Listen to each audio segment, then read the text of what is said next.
आज राउरकेला उदित नगर नवनिर्मित श्री श्री जगन्नाथ मंदिर प्रतिष्ठा उत्सव पंचदेव कल्चरल ट्रस्ट पक्षर आयोजित यह प्रतिष्ठा उत्सव में आज संध्यारे मुख्य अतिथि भाव आसुचंती पुरी महाराज गजपति दिव्यसिंह देव।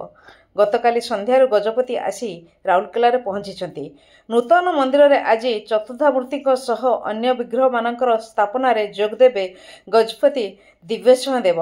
उदित नगर ठारे थिबा एही पुरातन मंदिर जराजीर्ण अवस्था को आसी जाइथिला। एहाकु दृष्टि रखी भक्त मानक सहयोग रे पंचदेव कल्चरल ट्रस्ट पक्षर नूतन मंदिर निर्माण करागला। एही नूतन मंदिर प्रतिष्ठा उत्सव आसंता 27 तारिख आरंभ होईछि।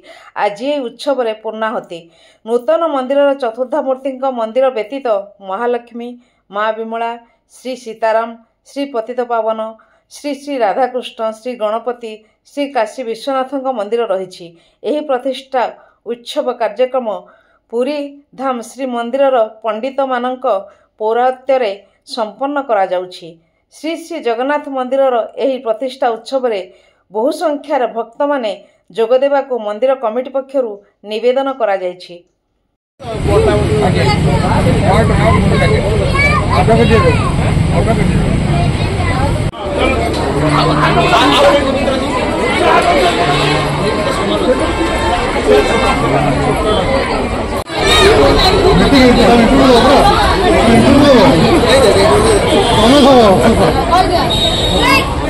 पेशेंट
क्या उठी वाले